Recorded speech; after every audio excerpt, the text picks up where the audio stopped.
Καλησπέρα σας. Hello. The foreign affairs people should sit down.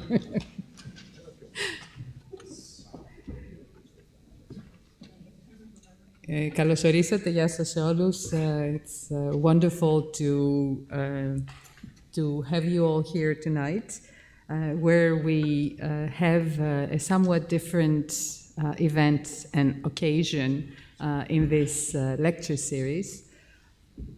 I'm Maria Georgopoulou, the director of the Gennadius Library, and as always, when we start an event in Kotzen Hall, I want to thank from the bottom of my heart Lloyd and Margit Kotzen for their generosity and for their support in believing and helping us to bring interesting people into this hall, where we learn new things and we have different and innovative experiences.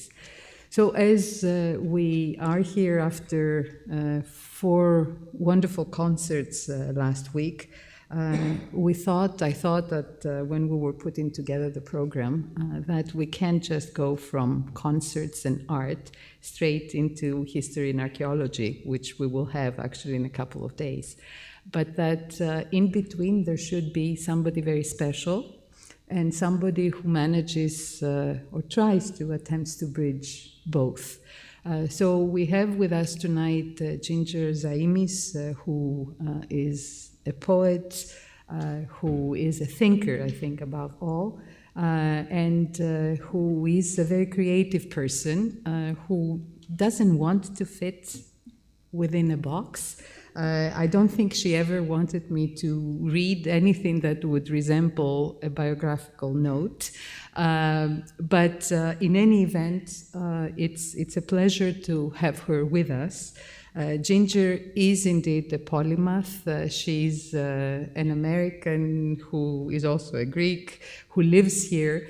And in her work, as we will find out tonight, she is trying to connect different things. She's trying to think about reality, abstract things, bring order, architectural order into the world, and all of this through poetry and through her brilliant mind.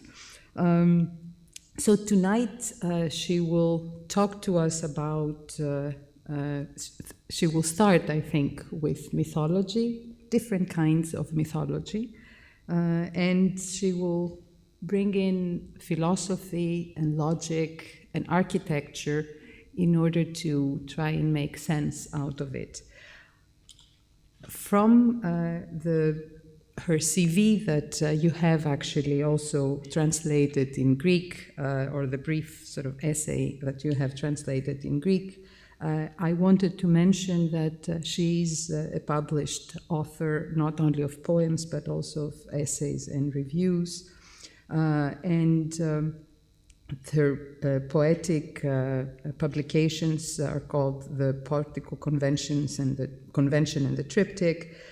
She has also published with Professor Moutsopoulos, philosopher and member of the Athens Academy, on philosophy and poetry, and she has monographs as Prometheus, Rebound, and Other Mythology, and she has a forthcoming collection, Therapy with Antigone and the Trilogy Verses, which comes out in 2017. The one thing that I did want to mention, because in many respects I think it is a link between her and the Gennadius Library, is the Library of Alexandria and the Friends of the Library of Alexandria. And if you have a chance to wander in the gardens outside Kotzen Hall, you will see a very beautiful stele that was given to us by the Friends of the Library of Alexandria, and which has in gold the names of the librarians of the library, the old antique library. In any event, I will let Ginger come up on the stage and sort of travel with us through mythology, architecture, and poetry. please join me in welcoming her.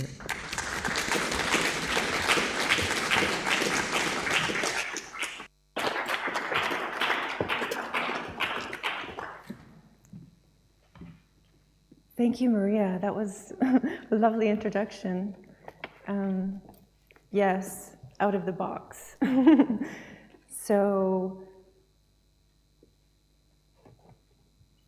what would I like to talk to you about tonight? What will you listen to? Tell me if I talk too much. So I would really like to express my gratitude, my sincere gratitude, yes, to the American School and the library, as well as Maria, the director, and her team who've made all of this possible. It is indeed an honor to be here. And I would like to say that both the school and the library are pillars of the ancient and the modern world, which facilitate a platform, for research, education, and the love of the book. And really, the love of the book is what kind of generated all of this energy, if you will, here tonight. And thank you again for being here, as well as like John Gennadius, its founder, and the trustees who make all of this possible and advocate these fundamentals and allow them to flourish. Thank you. I was thinking about what I was going to say in my intro, and I thought, reading and writing poetry are a bit like work of an archaeologist, less the dirt.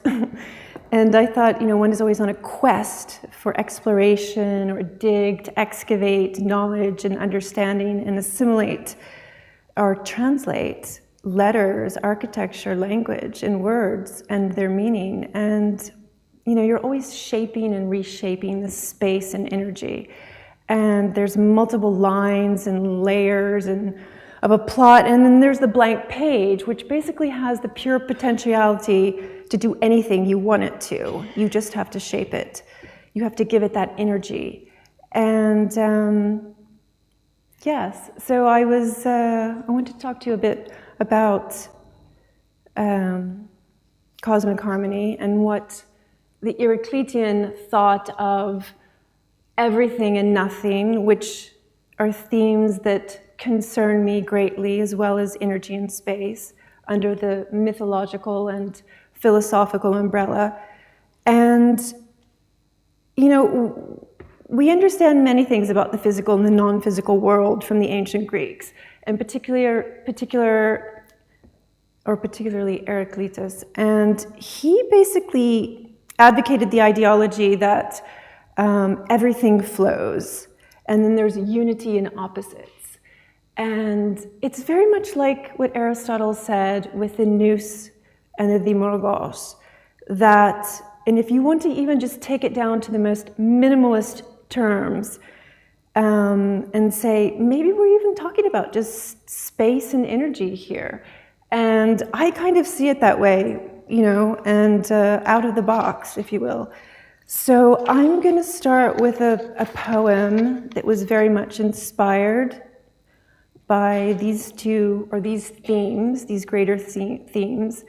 And it was actually my son who brought this to my attention. He had this quantum physicist coming to school, John Ellis, to lecture them about physics, and his whole topic was dark matter. And I thought it was a fascinating subject, and so I looked into it a bit, and so this poem came out of it.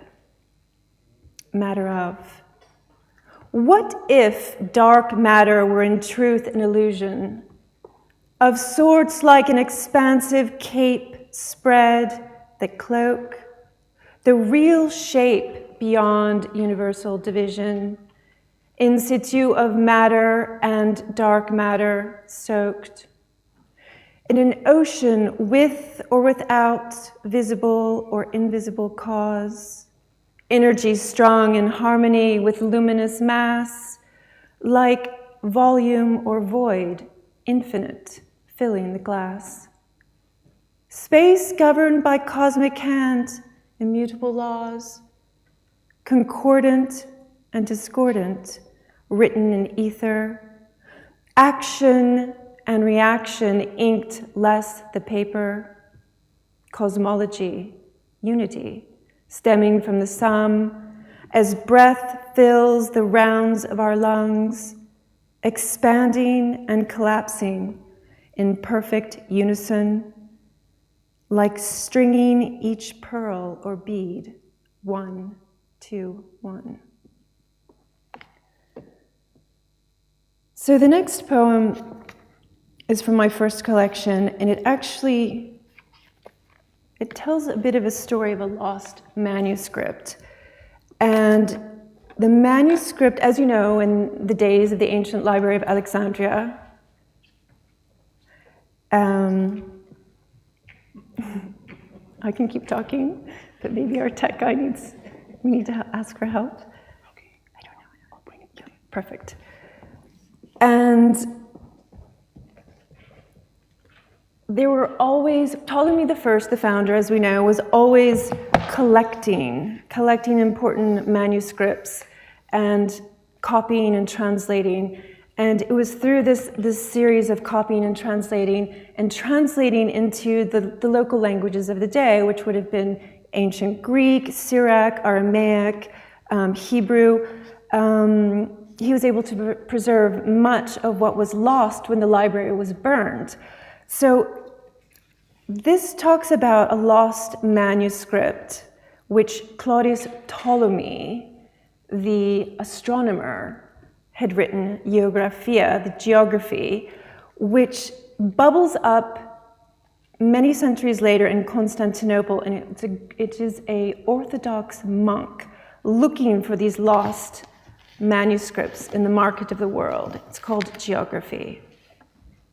Remnants, pieces flung from antiquity, escapees of the library left afloat. Alexandrini perished, stored, composed, time's passage, lingering cartography, masterful maps carved from philosophy, from Claudius Ptolemy, a gift to us, the lost manifesto, his magnus opus, coordinates marked from the geography, prizes to woo, convert for posterity, penned in Latin by the monk Orthodox, rumors confirmed its sibling original, in Arabic times 2 fraternal treaties, keys to glue the Almagest, twins codex, illumination elliptic, span seminal. So he was able finally, when he found this lost manuscript of Ptolemy, which only had the coordinates without the maps, to redraw the maps based on Ptolemy's original work, geography. And that's what actually enabled Columbus to navigate to North America some centuries later. So,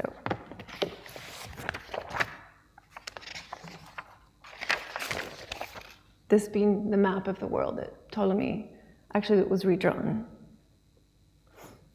So now I'd like to talk a little bit about the space and energy we kind of hit on before.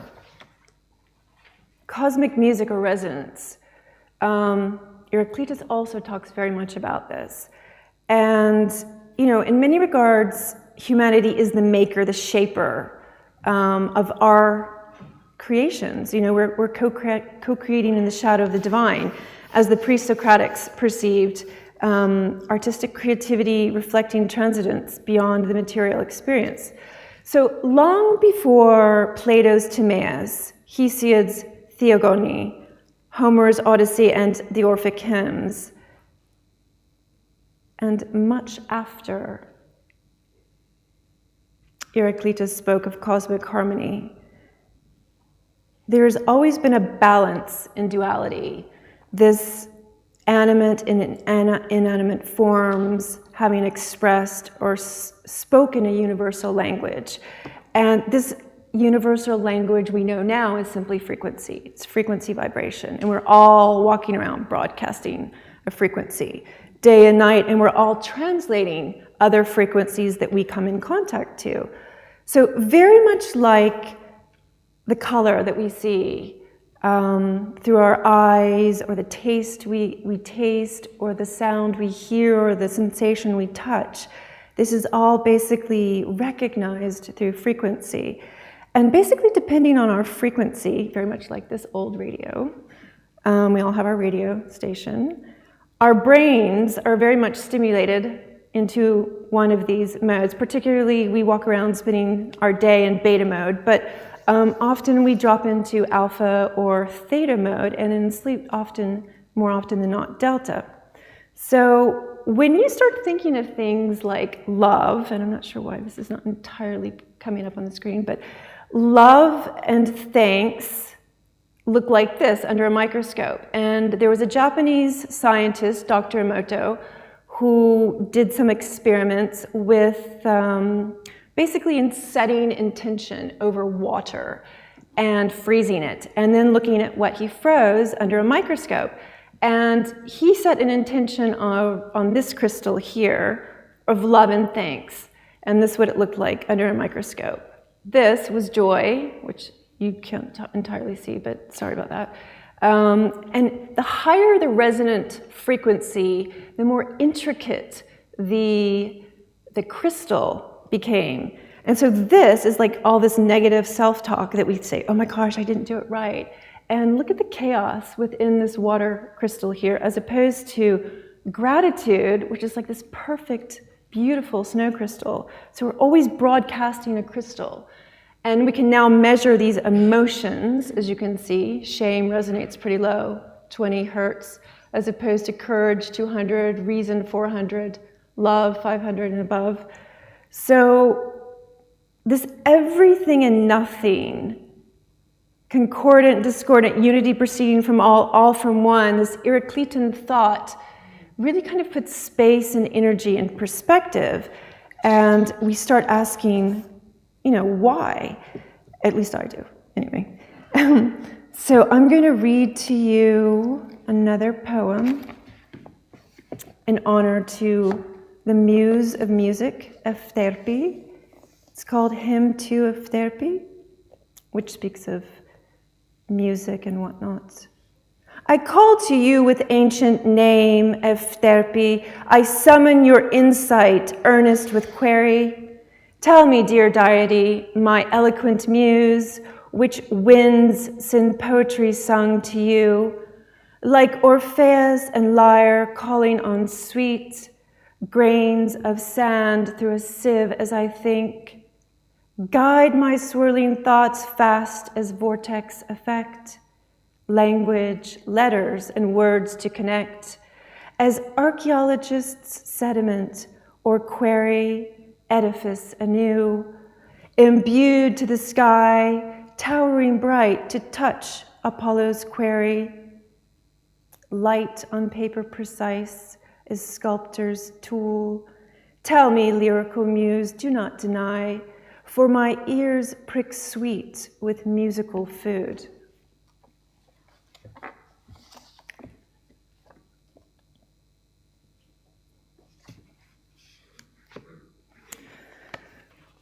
One more about this universal language we all resonate, speak. Language of. It is words spoken without words, into space, the atoms amidst the air, a language that all creature or form knows in rhythm with or without despair. Whispers silent, heard only with inner ear, human or not, a dialect spoken to hear. From the architect of every, any and all, timeless yet here before insect could crawl, or carob tree pushed against the red soil, when man was still wet in his mold of clay, and the billows of clouds floated, strayed. It is this voice, language, spoken in situ, saying without saying, singing without tune, I am, you are, like drops of morning dew.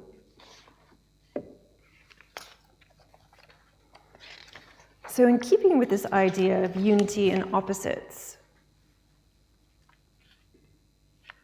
get back here. We have the example that the ancients talk about, and first book of Genesis talks about it as well. And many have spoken about it in actuality. But heaven and earth are two realities that have primordially emerged from the nothingness in the biblical narrative, Genesis. And these divinities, different and opposed, whose union results in the cosmology of the Greek gods, according to Hesiod. So, similarly, we have the divinities, everything and nothing, which shape our physical and non-physical world, the universe. From pre-Socratic metaphysics to quantum physics, we now know what Einstein was on when he said everything is energy, but perhaps everything is energy and space. And what if it is? This yin, this yang that the Tao talks about in Eastern philosophy, this, this union of the one and the other, which conceives a third, which offers a metaphor to the Trinity or the Pythagorean theorem. I envision it very much like the zero, the number 0 and the number 1 that actually come into union and that yield a third, if you will, visually.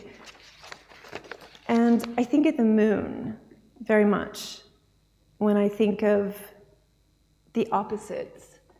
I think of the sun and the moon and how the harmony of alignment is created, and the third, the creative child, if you will, is born when they come into alignment, light, illumination to earth. So this particular poem, and many poems have many layers and meanings and perspectives, but this particular poem talks about much of what we've just discussed now. Luna, the moon. She is the goddess, the moon goddess, who receives light from Apollo as they conceive, pour ether into a cup of water, fire. Two yet one in alchemic union, hands that share. She is Selene, Xasteria's radiant beacon, caressing the seas, Ionian to the Aegean. While she heals today, the eternal now clean, uniting Enna ke Enna, seen yet unseen.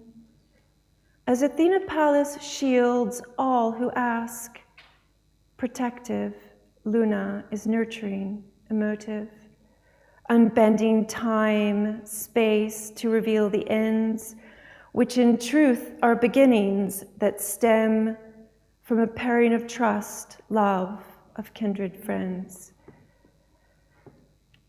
So we know in Greco-Roman mythology that one of the lunar deities associated with the moon is Selene, Luna.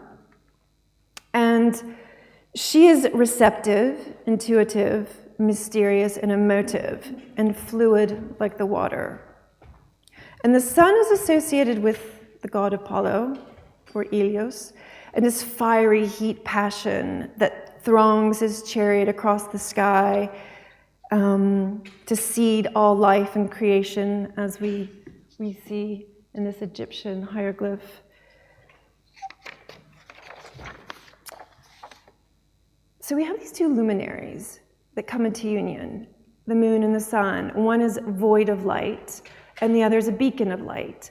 And, in philosophy, we talk about every subject actually is two, what is and what is not, or the lack of. And so we have this union of opposites. And this negative and positive flow which the moon is allowing, receptive. Yet she's a blank sphere, void of light, until the merging of the energy with her counterpart, the sun, which through this alignment, this merging, creates a third, the nocturnal illumination, if you will, what we experience. And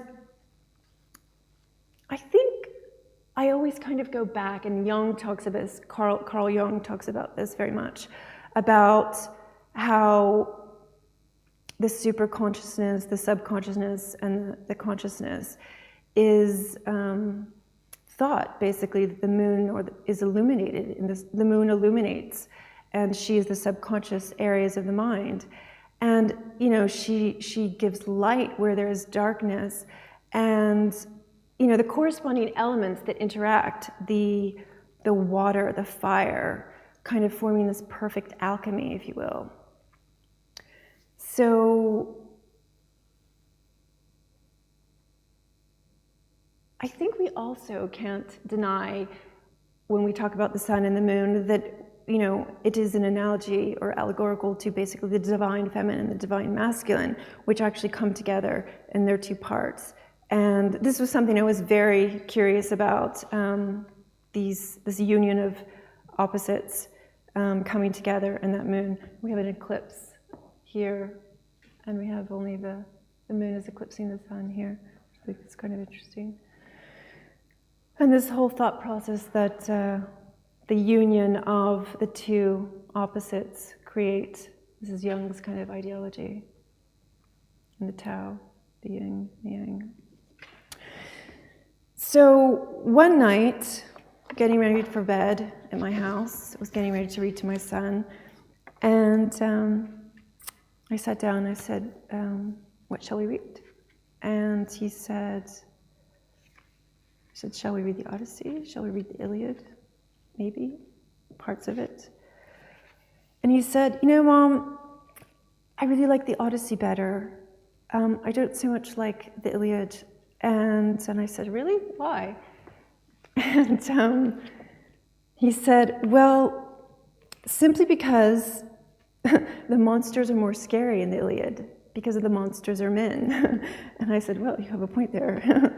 So this next excerpt is basically, and I'm going to read parts and pieces of it, kind of a what if Odysseus actually never left home, but from a philosophical perspective. And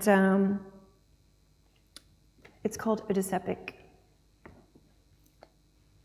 It's complicated getting back after a long journey that burns. Life seems different on the round turn. Now that you have vision, hindsight at last, it then becomes a big question of what is or is not the ending versus the genesis, the beginning. Philosophy, this circular vision, like the victory of the Trojan War, which in short was not the end, but rather a new wound to start, your life anew, years and years at sea, 10, wanting to want what you could not have, living to live for tomorrow, the good, the bad. And do you ever in truth arrive back home as you left it, Ithaca? Has life changed you through your eyes as you cross vast seas north of Africa? Was it all just a grand illusion like the beauty of a woman? Helen, who started all of this to decide, your fate and ours of Greece, alas, or rather was it man's greed for gold, and she the fair excuse that sold the idea that twisted your hand, politics, honor, reason with a plan, and what would have become of you, Odysseus, if you never left home? Though the thought is indeed mute, unlike the satire's lyre, his flute, because it did come to fruition, happen, and the what-if factor would only madden even the most sound man of mind.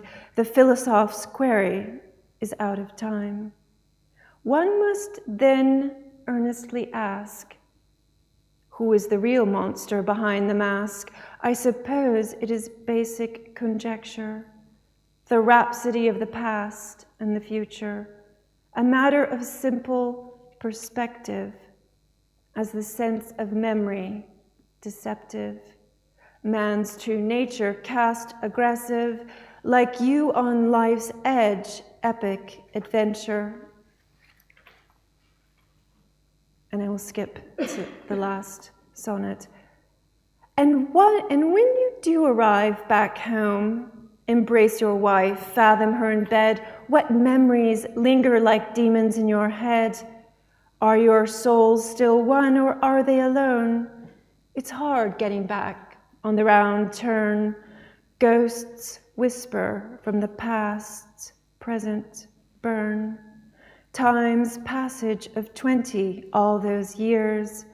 Wounded flesh, scars, still they sear, yet see the division of your life now. It is in flux, a basic conundrum of how.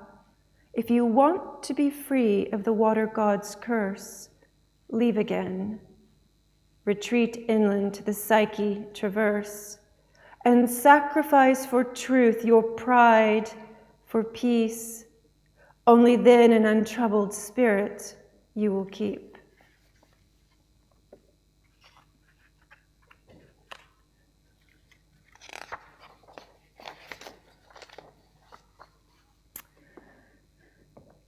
So, as we all know who have delved into literature and language, and even looking from through the lens of a camera,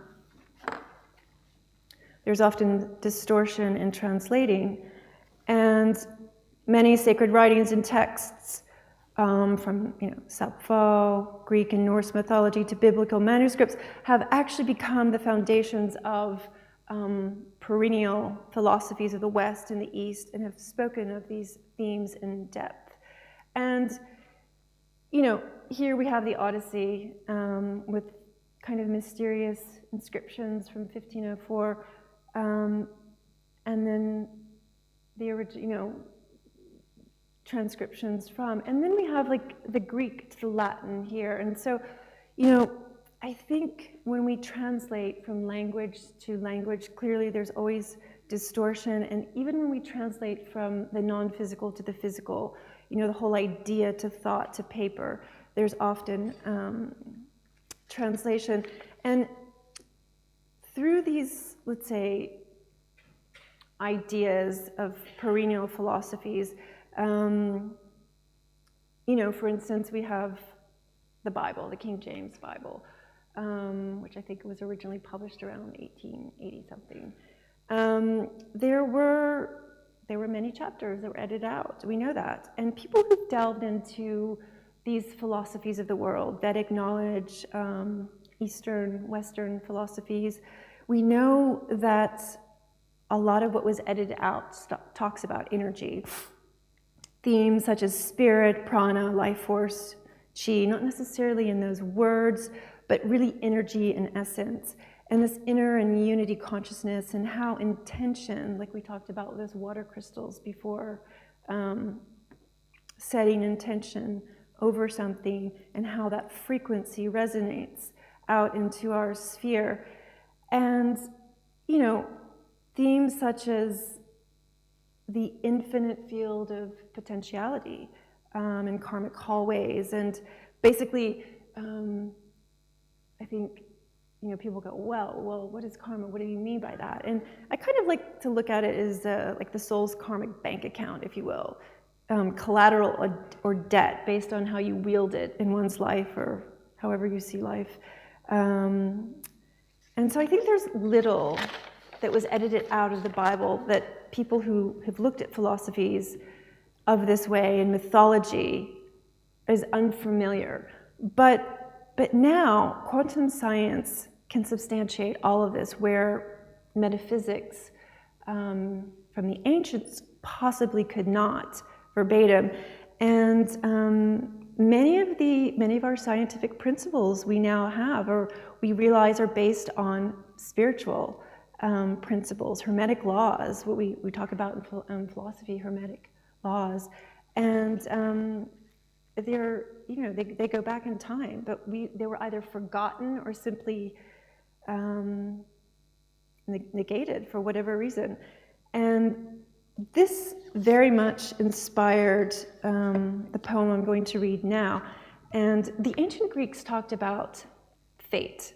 And basically they would deal with fate, that it was a fixed allotment, that you came into this world, Clotho, Lycis, and Anthropo would color your yarn, they would spin your yarn, and they would cut your yarn, and that was it.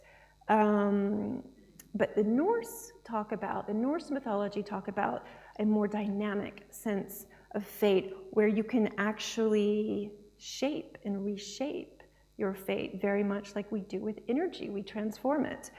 And so the poem is called Wyrd Worker, and I do not speak about W-O-R-D, I speak about W-Y-R-D, the word for fate in Norse, it's traced back to the North etymology. So, Wyrd Worker. Can he reprint our word, untangle the woven thread, color the char-inked birds, or strew the flaxen seed like the mage's hand in flow, pulling the clue clean, free, to edit the painted vase, figured by Atropos, Clotho, and mold anew the leaden cast. So this idea of dynamic fate, that we can shape and reshape our reality based on what we think, feel, and do. Is this like, I kind of envision like, Thoth or like Hermes kind of like reshaping all of this energy. So in keeping with the ideas of energy and space, the universe is always listening. And that's kind of an interesting concept, that basically everything you say, think, do, or feel is sending out an energetic, resonant vibration. And I kind of envision this porous veil, this universal veil that imbues the everything and nothing that Heraclitus talks about, and this collective consciousness similar to the universal library, which we actually have access to. And Jung talks about this as well in his work. He called it the collective stream of unconsciousness. And many cultures and myth and philosophy reference this, but this veil is very much there. And almost like the Akashic records, it's like this infinite source of wisdom, knowledge that you can tap into through the unconscious state or even the conscious state. Some even say it's when we sleep, because basically the unconscious mind consists of about 35 or 95% of our mental resources. But in keeping with this idea that the universe is always listening, I want to read a poem called Permanent.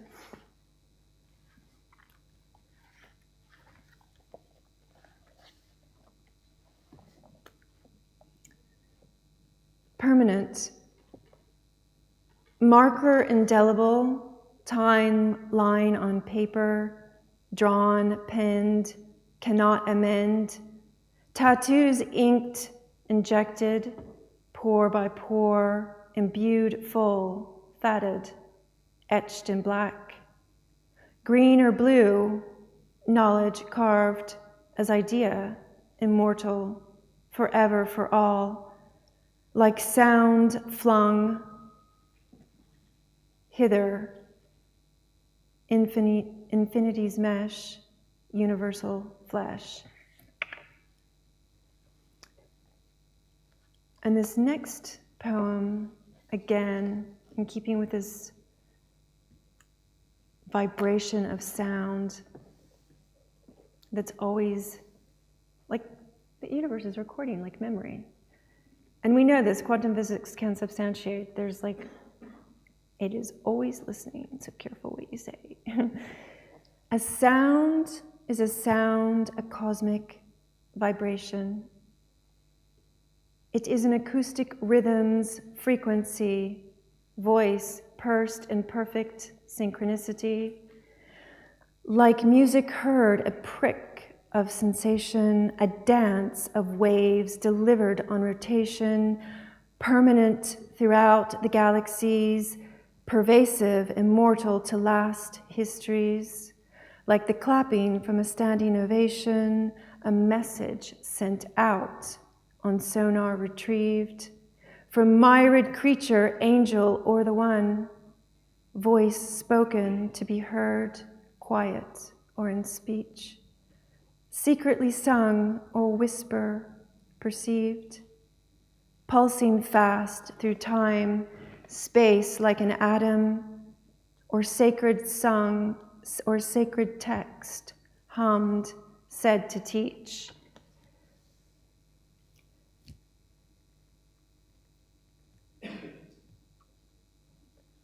So in keeping with this idea of like energy and space and vibration, we have Stonehenge. And that's always been a bit of a quagmire because people were kind of like, what is this and what does it do? And I think they've come to understand that it was Druid technology or know-how that was, much of it was lost. But apparently what it was very much like our cellular phones we use today. It harnessed different meridians, layman lines of the earth, energetic meridians, and was able to broadcast frequency across certain spatial environments to like the next village, per se. And that's no different than what we do with our cellular phone. We've got a control tower, and we've got OTA, Vodafone, and the wind, and we can call and receive information. So the book of Job interests me simply because it was part of like the Hebrew Bible, and it was the first poetic book in the Christian Old Testament. And Job had many questions he wanted to know. He had many things he wanted to know. And basically, I'm going to quote a line from the book of Job, which I find fascinating. It says, "In a vision of the night, when deep sleep falls upon men when slumbering in bed, he who opens the ears of men and seals their instructions." So I kind of started to think about that, and I thought, it's kind of interesting. Our mind is at its most comfortable, or rather our subconscious mind is at its most comfortable when it is in an unconscious state or sleep.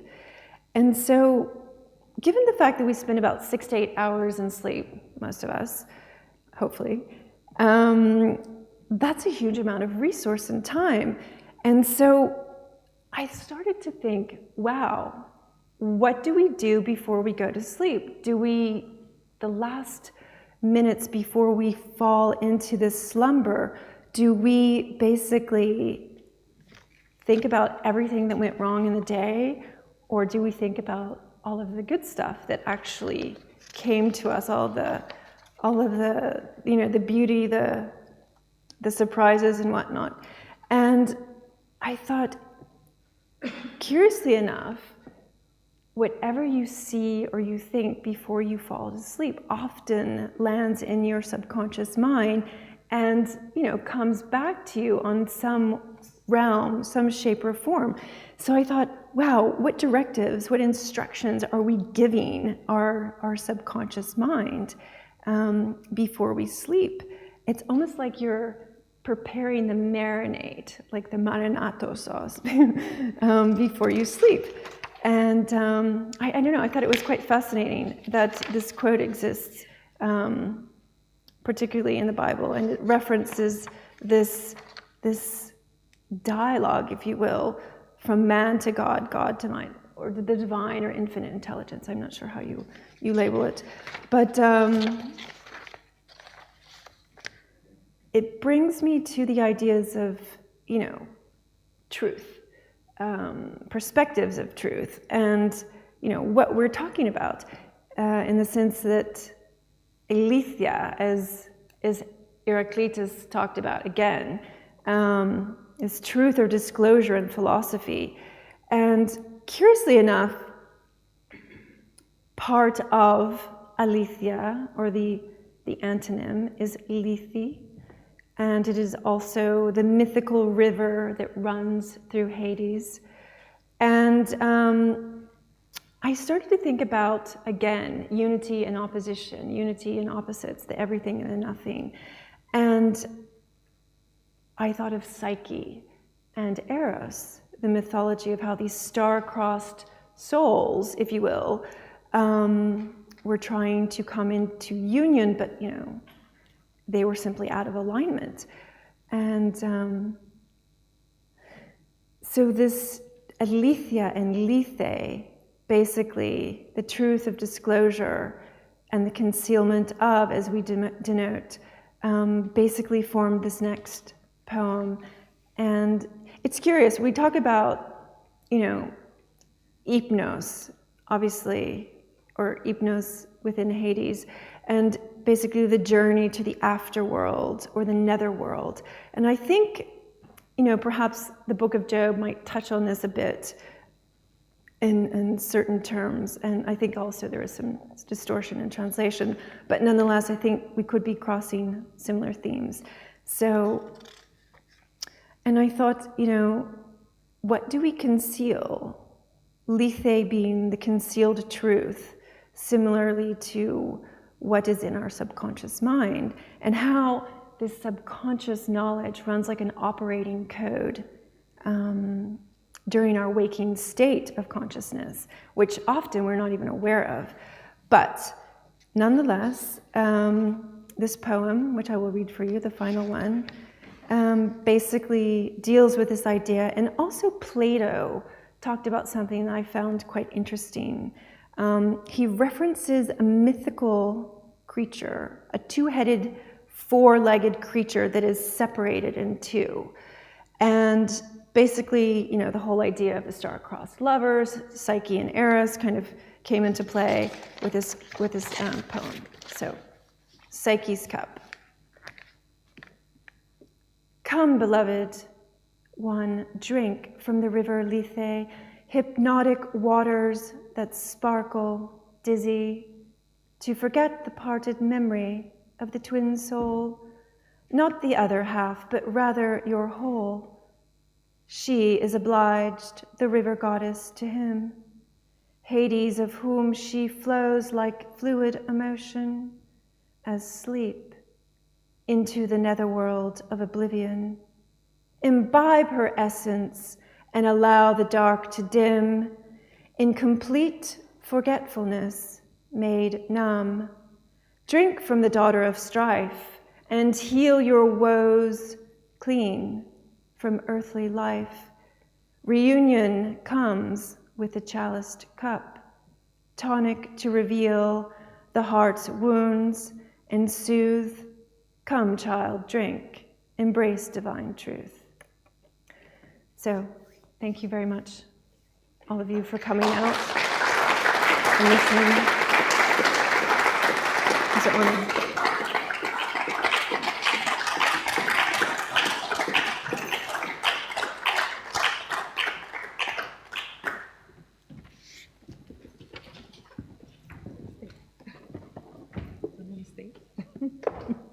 No? Probably talked too long. I wanted to say that Ginger has been inspired by the Gennadius Library and the American School. She has proposed and she has prepared a limited edition of Prometheus, Rebound, and Other Mythology for the occasion of this reading. And this is available downstairs if you're interested. And the limited edition is made up of 30 hand-embossed copies, signed and numbered in black, with Egyptian ink with a fountain quill. Now, thank you very much for a very sort of mythical and magical and very interesting journey through your poetry and your thinking and your philosophy.